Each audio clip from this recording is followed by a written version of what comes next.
নমস্কার দর্শক বন্ধু, আমি শ্রী দীনেশ চ্যাটার্জি।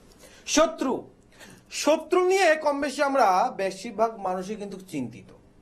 কিছু না কিছু ভাবে শত্রু দ্বারা আমরা আক্রান্ত। কিভাবে এই শত্রুকে দমন করবেন, কোন দেব বা দেবীর শরণ নিলে বা সেই দেবীর মন্ত্র জপ করলে, সেই দেবীর যদি পূজা পাঠ করি আমরা শত্রু থেকে মুক্তি পেতে পারি, সেই বিষয় নিয়ে শাস্ত্রসম্মত আলোচনা, মৌখিক কথা নয়, শাস্ত্রসম্মত আলোচনা। দশ মহাবিদ্যার বিশেষ দেবী, তারা কালী, ভুবনেশ্বরী, ভৈরবী, দৌতেশ্বরী, বগলামুখী, ছিন্নমস্তা, কমলা, মাতঙ্গিনী, এই যে দশ মহাবিদ্যা আছে, এই দশ মহাবিদ্যার এক বিশেষ দেবী তিনি হচ্ছে মা বগলামুখী। বিশেষ করে আমরা প্রত্যেকে বলে থাকি, দেখুন প্রত্যেক গ্রহের একটা নির্দিষ্ট দেব বা দেবী আছে, প্রত্যেক গ্রহের। আজকে প্রত্যেক ঘরে ঘরে যেখানে সম্পত্তি ভাগ বাটোয়ারার ব্যাপার আছে, তাদের ক্ষেত্রে তারা জানে শত্রু কি জিনিস, শুনুন, রাবণ মহাশক্তিশালী ছিল। রাবণের ধ্বংসের প্রধান দুটি কারণ। প্রভু শ্রী রামচন্দ্র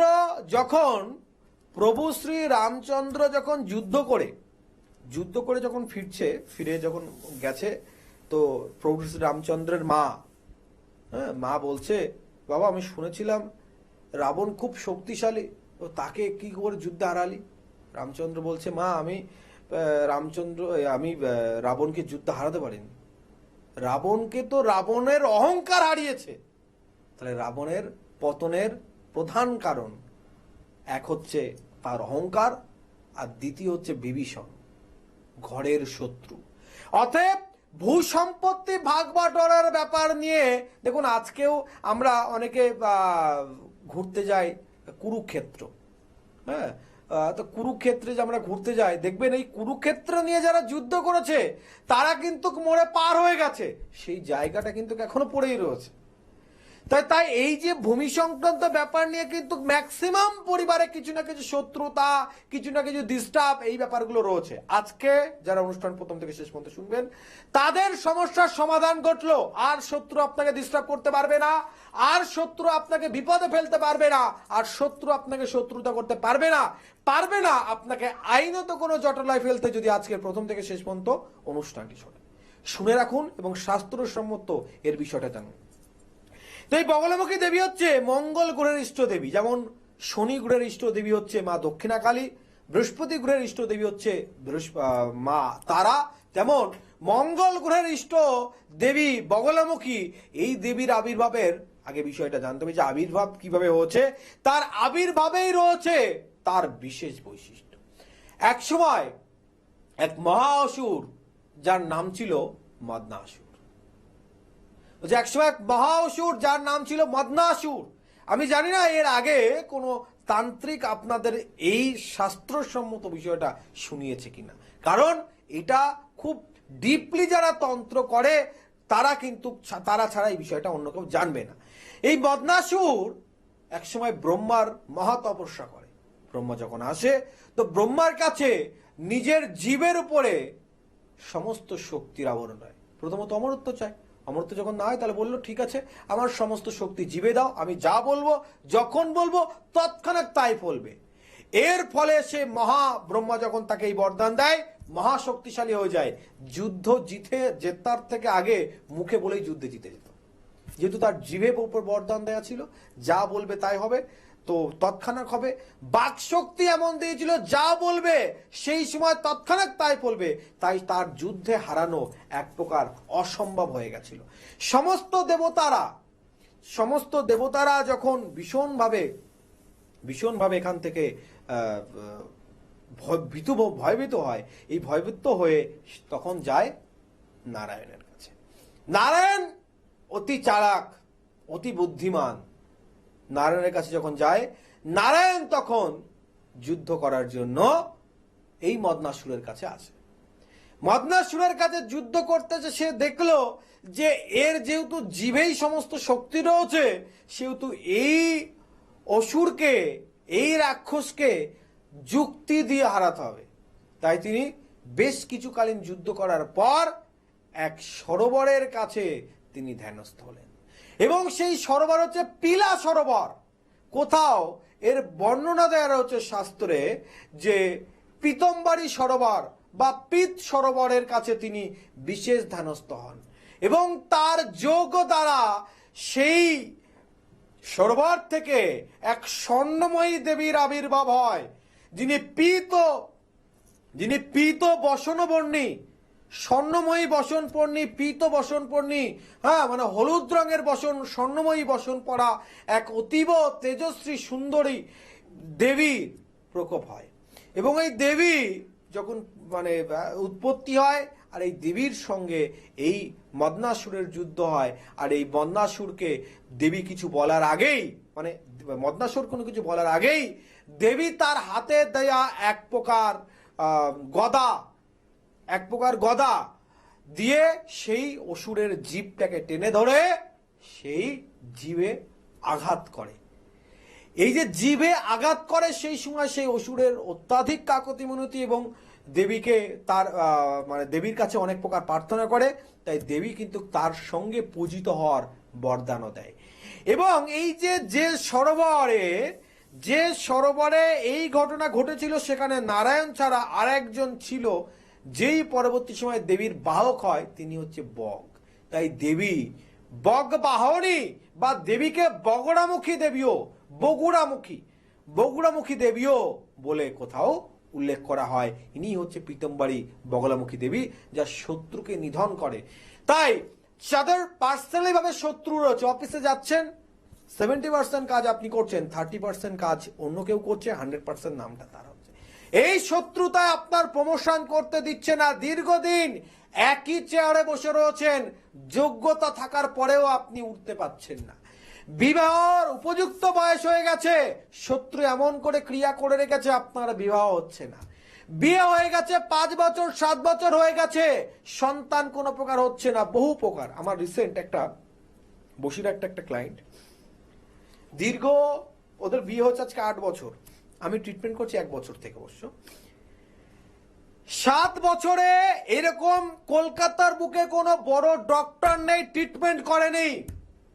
কলকাতার বাইরে গেছে, কলকাতাতে ট্রিটমেন্ট করেছে, যত প্রকার তাদের মেডিকেল টেস্ট করার সমস্ত কিছু করেছে। ইভেন তার হস্তরেখাতে সন্তানের পরিপূর্ণ যোগ আছে, তার জন্মছকে সন্তানের পরিপূর্ণ যোগ আছে। ডক্টর বলছে কোনো প্রকার সমস্যা নেই, স্বামী স্ত্রীর কোনো প্রকার সমস্যা নেই, কিন্তু কোনো প্রকার তারা সন্তানের মা বা বাবা হতে পারছে না। ভীষণ পরিমাণে আপসেট, পরিবারটা ভীষণ পরিমাণে আপসেট। আমি 1 বছর ট্রিটমেন্ট করছি, আজকের দিনে দাঁড়িয়ে 3 মাসের প্রেগনেন্ট সেই মহিলা, 3 মাসের প্রেগনেন্ট। এটা কিন্তু অন্য কিছু না, শত্রু এমন কিছু ক্রিয়া করে আটকে রেখেছিল, হওয়া জিনিসও হচ্ছে না। শত্রু চাইলে অনেক প্রকার ক্ষতি আপনার করতে পারে, অনেক প্রকার ক্ষতি করতে পারে। তাই আমরা তন্ত্রোক্তভাবে, যেমন আপনার বাস্তুতেও যদি কোনো প্রকার ডিস্টার্ব করে, আপনার বাস্তু মানে আপনি বাস্তু না পারবেন ছাড়তে, না পারবেন বাস্তুতে থাকতে, তাহলে সন্তানের বিদ্যা বা বুদ্ধিও বাদ থাকে না, সেখানেও কিন্তু বিশ্বের প্রভাবে আপনার শত্রু ডিস্টার্ব করতে পারে। তাই বললাম, শত্রু যেরূপ যেভাবে যেখানে ডিস্টার্ব করুক, সেরূপ সেখান থেকে আপনি সমাধান পেতে পারেন শুধুমাত্র আপনি এই বগলামুখীর প্রয়োগ করে। মহাবগলামুখীর এই প্রয়োগ আপনার বিবাহ বাধা, মহাবগলামুখীর এই প্রয়োগ আপনার সন্তানের যে বিদ্যা বুদ্ধি সেখানে ডিস্টার্বের বাধা, আপনার বগলামুখী প্রয়োগের বিশেষ ক্রিয়া আপনার বাস্তুর যে দোষ রয়েছে, বগলামুখীর বিশেষ প্রয়োগ মঙ্গল গ্রহের যে ইষ্ট দেবী মা বগলামুখী, যেহেতু মঙ্গল গ্রহের ইষ্ট দেবী, সেহেতু মঙ্গল গ্রহের দোষ খণ্ডন, যে সম্পত্তি বিশেষ করে যাদের ল্যান্ডলিং প্রবলেম রয়েছে, মানে জমি জায়গা ভাগ বাটোয়ারা নিয়ে সমস্যা রয়েছে, অনেক দিন ধরে তার কোনো সমাধান করতে পারছে না, তাদের জন্য বলবো বগলামুখীর এই বিশেষ প্রয়োগ সমাধানের কিন্তু শ্রেষ্ঠ দিক। আগামী কৌশিকী অমাবস্যা, দেখুন কৌশিকী অমাবস্যা আর তারাপীঠ মহাশ্মশান এক বিশেষ সম্পর্ক আছে। কারণ মা তারার আবির্ভাব এবং ভক্ত শিষ্যদের উদ্দেশ্যে তার অমোঘ বাণীর, তার আবির্ভাবের সেই দিন, তার সেই আবির্ভাবের সেই স্থান, তারাপীঠ মহাশ্মশান আর কৌশিক অমাবস্যা এক বিশেষ। তাই প্রত্যেককে বলছি, শত্রু যেমনই হোক, শত্রুকে দমন করা। দেখুন, আপনাকে শত্রু ক্ষতি করছে, তাকে ক্ষতি করবেন, এটা যুক্তিগত নয়। প্রয়োগ এমন করুন, এমন বগলামুখী বিপরীত প্রত্যঙ্গক্রিয়া ক্রিয়া রয়েছে, বিপরীত প্রত্যঙ্গক্রিয়া কবজ রয়েছে, বিপরীত প্রত্যঙ্গক্রিয়া কি সেটাকে আপনাকে জানতে হবে। প্রত্যেক দেবদেবীরই বিশেষ করে হয়, তবে ছিন্ন মস্তা বিপরীত প্রত্যঙ্গক্রিয়া, বগলা বিপরীত প্রত্যঙ্গক্রিয়া শত্রু নিধনকারীর জন্য কিন্তু বিশেষভাবে ব্যবহার হয়। কেমন? এমন এক ঢাল, তন্ত্রের অদৃশ্য ঢাল আপনার উপরে থাকছে, যদি শত্রু কোনো ক্ষতি আপনাকে করার চেষ্টা করে, উল্টো সেই ক্ষতি তার হবে, আপনার উপরে তার প্রভাব পড়বে না, চিরতরের জন্য কিন্তু আপনি ভালো থাকতে পারবেন। মানে আপনি কাউকে ক্ষতি করলেন না, কিন্তু আপনাকে যদি ক্ষতি করে সেটা উল্টো তার উপরে প্রভাবটা পড়বে। তাই প্রত্যেককে বলবো, যাদের শত্রু দমন মানে করতে ইচ্ছুক বা শত্রুতে ভীষণ পরিমাণে প্রবলেম করছে, তারা এই বগলা বিপরীত প্রত্যঙ্গক্রিয়া ক্রিয়া করুন। যদি উদাহরণস্বরূপ দিই, নৈহাটির এক ভদ্রলোক, সোনার ব্যবসায়ী, নৈহাটির ভদ্রলোক। তো ওনার দুই ছেলে, প্রথম একটি ছেলে মানে পা কেটে গেছিল কোনো প্রকার, বাড়িতে কোনো কিছুতে পা কেটে গেছে। তো এই পায়ের সাধারণ পা কেটে গেছে, কোনো ট্রিটমেন্ট করেনি। তো প্রথমত এই একটা পা কেটে বাদ দিতে হলো, কিন্তু এত ট্রিটমেন্ট করতে হচ্ছে, পায়ের পা কেটে বাদ দিতে হচ্ছে, লাস্ট পর্যন্ত পুরো ফুল বডিতে তার যখন ভাইরাস ছড়িয়ে গেল, তাকে মানে এখন মারা গেছে, অবশ্য সে নেই। কিন্তু যত প্রকার ট্রিটমেন্ট করিয়েছে, যেহেতু সোনার ব্যবসায়ী, আর্থিক দিক দিয়ে যথেষ্ট প্রভাবশালী, যত রকম ট্রিটমেন্ট করিয়েছে, কিন্তু ডক্টর কিন্তু কোথাও বলতে পারেনি যে এরকম কোনো সমস্যার জন্য, এরকম কোনো মানে মানে এরকম কোনো একটা দিকের জন্য এই সমস্যাটা ঘটেছে। এটা ছিল তন্ত্র প্রয়োগ। এই ব্যক্তিকে তখন মানে এই ব্যক্তি যখন আমার কাছে এসেছিল, আমি বলেছিলাম, কিন্তু ওটা মানেনি যে তন্ত্র প্রয়োগ করে কেউ এরকম ক্ষতি করতে পারে, ওনার মানা ছিল না। এটার পরে ওনার আর্থিক দিক দিয়ে, মানসিক দিক দিয়ে, শারীরিক দিক দিয়ে ভীষণ পরিমাণে বিপর্যয় ঘটে। এমনও কি যে মানে ওনার স্ত্রীর সঙ্গে বলছে দীর্ঘ 40 বছর কোনো প্রকার কোনো সমস্যা ঘটেনি, 40 বছর পরে এই শত্রুর দ্বারা এমন কোনো ঘটনা ঘটেছে যে তার ওয়াইফ তার নামে মানে আইনত স্টেপ নিয়েছে। আজকে তারা ভালো আছে, কিন্তু এই ব্যক্তি ভালো থাকার পিছনে প্রধান উদ্দেশ্য হচ্ছে এরকম এক মানে এটা মানে কোনো এক বছর নয়, গত বছর কৌশিক অমাবস্যাতে তারাপীঠে গিয়ে এই ব্যক্তি বিপরীত প্রত্যঙ্গক্রিয়া ক্রিয়া করে। এই ব্যক্তি আমাকে বলেছিল যে শত্রু আমাকে ক্ষতি করছে, আমি তাকে জানি চিনি, আমি তারপরে ক্ষতি করতে চাই। বললাম দেখুন, সেটা পরে করবেন। আপনি ক্ষতি করলেন, সে আপনার ক্ষতি করেছে, তাহলে আপনারা তার ভিতরে পার্থক্য কি থাকলো? এমন ঢাল আপনি ব্যবহার করুন, এমন ঢাল আপনি ব্যবহার করুন, যাকে আমরা তন্ত্রের ভাষায় বলি মহা বিপরীত প্রত্যঙ্গক্রিয়া ক্রিয়া। যে শত্রু কোনো ক্ষতি করতে পারবে না, যদি শত্রু কোনো ক্ষতি করতে চায়, উল্টো তার উপরে প্রভাব পড়বে।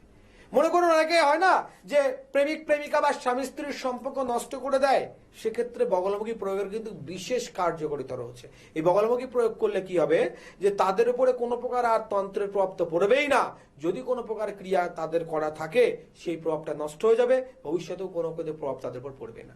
বিশেষ করে তন্ত্রের প্রভাবে যারা প্রবাহিত, যাদের উপরে বিভিন্ন প্রকার বান মারা আছে, সে জলবান মারা আছে, শুকনো বান মারা আছে, বিভিন্ন প্রকার বান মারা আছে, তার সমস্যায় দীর্ঘদিন ভাবে জর্জরিত রয়েছে, কোনো প্রকার সেখান থেকে বার হয়ে আসতে পারছে না, তাদের জন্য বলবো যে আপনারা এই বগলার বিপরীত প্রত্যঙ্গক্রিয়া ক্রিয়া ব্যবহার করলে আপনাদের শরীরের উপরে যে তন্ত্র প্রয়োগ করা আছে, সেই তন্ত্র প্রয়োগ কিন্তু ধীরে ধীরে নষ্ট হয়ে যাবে। এবং এই ধীরে ধীরে তন্ত্র প্রয়োগ তো নষ্ট হবেই, তার সঙ্গে যদি আপনার উপরে ভবিষ্যতে কেউ কোনো কিছু ক্রিয়া করার চেষ্টা করে, তার প্রভাব কিন্তু কখনোই আপনার উপরে পড়বে না। তাই এই বগলা বিপরীত প্রত্যঙ্গক্রিয়া ক্রিয়ার কিন্তু বিশেষ ব্যাপার রয়েছে। সাধারণত বাড়িতে একটা দুটো লঙ্কা যদি পোড়ানো হয়, তাহলে দেখবেন আপনি গন্ধে থাকতে পাচ্ছেন না। আমাদের যখন মহাশ্মশানে বগলামুখী হোম করা হয়, বগলামুখী যজ্ঞ করা হয়, সেখানে কিন্তু বস্তা বস্তা লঙ্কা এবং কোনো ঘ্রাণ পাবেন না, সেইভাবেই কিন্তু যজ্ঞস্থল হয়, সেইভাবেই যজ্ঞ হয়। আজ মানে অনেকেই মনে করে যে হয়তো লঙ্কার ভিতরে কোনো বৈশিষ্ট্য রয়েছে, যারা এরকম মনে করে তারাই নিজেরা কিনে নিয়ে যাবেন। তন্ত্র যদি সঠিকভাবে প্রয়োগ করা হয়, তন্ত্রের ক্রিয়া যদি সঠিকভাবে করা হয়, 100% সমাধান হবেই হবে। মৌখিক নয়, তার কিন্তু লিখিত গ্যারান্টি থাকে আমাদের প্রত্যেকটা কাজের। বিশেষ করে এই বগলামুখী প্রয়োগের এক বিশেষ ভূমিকা রয়েছে, সেটা হচ্ছে মাঙ্গলিক দোষ, বিশেষ করে বিবাহ বাধা বা মাঙ্গলিক দোষ। বিবাহ বাধা বা মাঙ্গলিক দোষের সব থেকে বড় ভূমিকা হচ্ছে, আমি যেমন আলোচনা করলাম যে আমাদের যে মাঙ্গলিক দোষ, এই মাঙ্গলিক দোষ মঙ্গল গ্রহের নেগেটিভ দোষ থেকে হয়। আর মঙ্গল গ্রহের জিষ্ট দেবী তিনি হচ্ছে মা বগলামুখী। এবার মনে করুন কোন জাতক বা জাতিকার ক্ষেত্রে যখন মাঙ্গলিক দোষ খণ্ডন করা হয়, তখন কিন্তু এই বগলামুখী দেবীর বিশেষ প্রয়োগ করা হয়। আজকে অনেক জায়গায় অনেক রকম কিন্তু বেশাস্ত্রীয় ভাবে বিভিন্ন প্রকার ভাবে দেখা যাচ্ছে, কেউ কলা গাছের সঙ্গে বিয়ে দিয়ে দিচ্ছে, কেউ শিবের সঙ্গে বিয়ে দিয়ে দিচ্ছে, কেউ নারায়ণ শিলার সঙ্গে বিয়ে দিয়ে দিচ্ছে। এটা যুক্তিসম্মত নয়, শাস্ত্রসম্মত নয়। শাস্ত্র উল্লেখিত রয়েছে মাঙ্গলিক থাকা জাতক বা জাতিকাকে সঙ্গে প্রথমত তার জনিকুট বিচার হবে, মানে তাকে অ্যাস্ট্রোলজি পারপাস থেকে বিচার করতে হবে, জনিকুট বিচার করতে হবে। বিপরীত জনিকুটের সঙ্গে তার বিবাহ হবে। বিপরীত জনিকুটের সঙ্গে বিবাহ করার পরে তাকে মহাযজ্ঞে বসাতে হবে। সেই যজ্ঞে বসে সে সেখানে আহুতি প্রদান করবে। সেই আহুতি প্রদানের মাধ্যমে সে সেখানে যখন আহুতি প্রদান করবে, আহুতি প্রদানের পরে তার যে কি গ্রহের দোষ কি পর্যায়ে পড়ছে, তার মঙ্গল গ্রহের কোন পর্যায়ে আছে, সেটার উপরে বেস করে তার আহুতি প্রদান করা হবে। এই আহুতি প্রদান করার পরে সেখান থেকে উৎপন্নকারী মহাকবচ, যে কবচ সে ধারণ করবে, নির্দিষ্ট দিন পর্যন্ত সে ধারণ করে থাকবে, তারপরে তার দোষটা খণ্ডন হবে। এবং এই যে মঙ্গল গ্রহের দোষের জন্য যে যজ্ঞটা করা হয়, এটাও কিন্তু বগলা বীজে বগলারই হোম করা হয়। এই বগলা হোম করার বিশেষ কিছু মানে উপকারিতা এক্সট্রা পাওয়া যায়। যেমন বাধা দূরীকরণ, যে কোনো প্রকার বাধা, সে আপনার কর্মে হতে পারে, আপনার জীবনের বিবাহ হতে পারে, আপনার যে কোনো প্রকার মনে করুন বাধা আছে, এই বাধা দূরীকরণে বগলামুখী কিন্তু শ্রেষ্ঠ। মন্ত্রে বলে দিচ্ছে যে সর্বকর্ম সর্ব অর্থ শত্রু নাশ ভূত পেত নাশ, সমস্ত কিছু কিন্তু নাশ করা সম্ভব। মানে বাস্তুর উপরে অনেকের ভূতের উপদ্রব থাকে, অনেক জায়গায় দেখা এরকম পজিশন রয়েছে, বাস্তুর উপরে ভূতের উপদ্রব রয়েছে, বা তার বাড়ি মানে তার বাড়িতে বাস্তুতে বিভিন্ন সময় বিভিন্ন রকম ভূতের উপদ্রব থাকে। কোনো প্রকার অনেকে বিশ্বাস করতে চাইছে না, বা বাড়িতে এমন কিছু ঘটনা ঘটছে সেটাকে আটকানো যাচ্ছে না, সেই বাড়িতেও যদি এই বগলামুখী প্রয়োগ করা হয় তাহলে কিন্তু ভীষণভাবে উপকার পাওয়া যাবে। আপনি অটোমেটিকলি কিছু না কিছু বাধা পাচ্ছেন। সেই কথিত আছে না যে অভাগা যেদিকে যায় সাগর শুকায় যায়, কিছু না কিছু আপনি অটোমেটিক একটা বাধা পাচ্ছেন। এই যে বাধাগুলো আপনি বারবার পাচ্ছেন, এই বাধাগুলোর জন্য যদি আপনি বগলামুখী প্রয়োগ করেন, সেক্ষেত্রে কিন্তু বিশেষভাবে ফলাফল পাবেন। বগলামুখীর এক বিশেষ প্রয়োগ রয়েছে, আর তার বিশেষভাবে তার সমাধানের একটা ব্যাপারও রয়েছে। আমরা বগলামুখীর এক বিশেষ ক্রিয়া করি, বিশেষ করে এই অমাবাসী তিথিতে। আগামী যে অমাবাসী তিথি আসছে, এই অমাবাসী তিথিতে আমরা 7 দিন যাবত আমরা মাটি স্পর্শ করি না। সেই সময় পাহাড়ে বিশেষভাবে আমরা দেবীর সাধন ভজনে আমরা থাকি।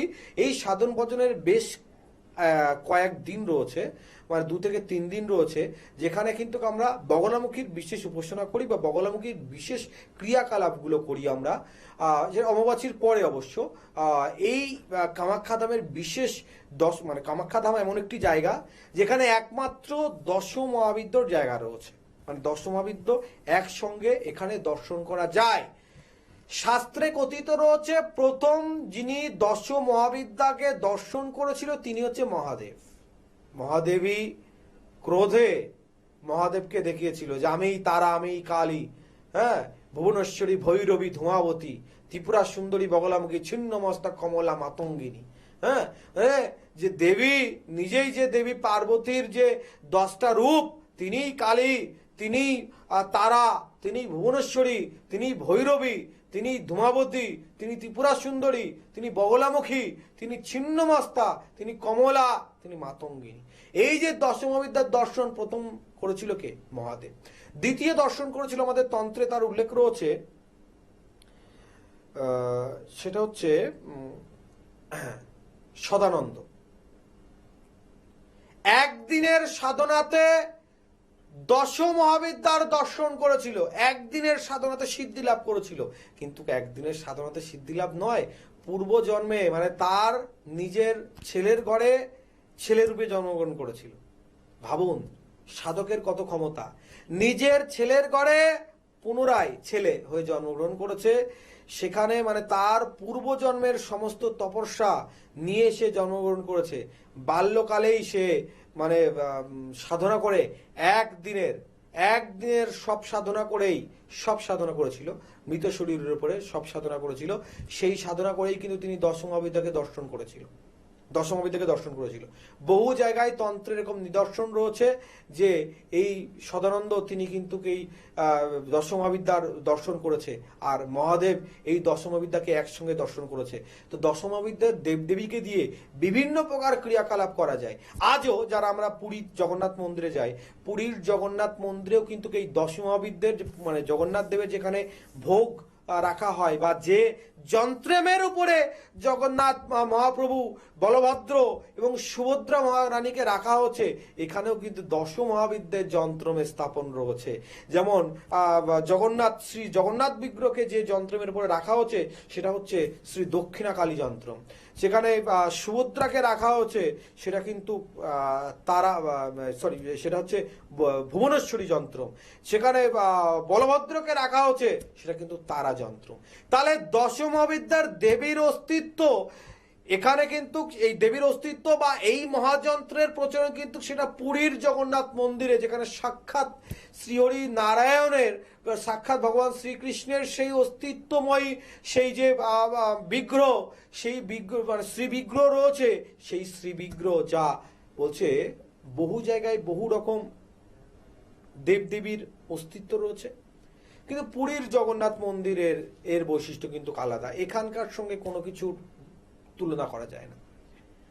শাস্ত্র কথিত রয়েছে বা পুরীর মন্দিরের প্রাচীন হিস্ট্রিতে রয়েছে, লক্ষাধিক শালগ্রাম শিলার উপরে ওই জগন্নাথ দেবের যে বেদিটা, যে বেদির উপরে জগন্নাথ মহাপ্রভু বিরাজমান করছে, লক্ষাধিক শালগ্রাম শিলা সেখানে রয়েছে। তার উপরে এই মহাদক্ষিণাকালী যন্ত্রম, এই ভুবনেশ্বরী যন্ত্রম, তারা যন্ত্রম, তার উপরে এই জগন্নাথ মহাপ্রভু, বলভদ্র, সুভদ্রা মহারাজ।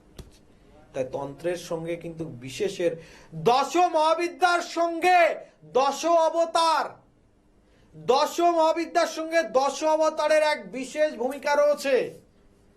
যাক, সময় একদম শেষের দিকে, আলোচনা অনেক করতে চাইলেও সময়ের জন্য ঠিকঠাক হয়ে উঠছে না। আবারও আলোচনায় থাকবো, তাও আগে বলে যাচ্ছি, শত্রু যেমনই হোক সমাধান হবেই, মৌখিক নয়, তার লিখিত গ্যারান্টি। যদি মনে হয় সমাধান করতে হবে একটাবার, অবশ্যই যোগাযোগ করুন।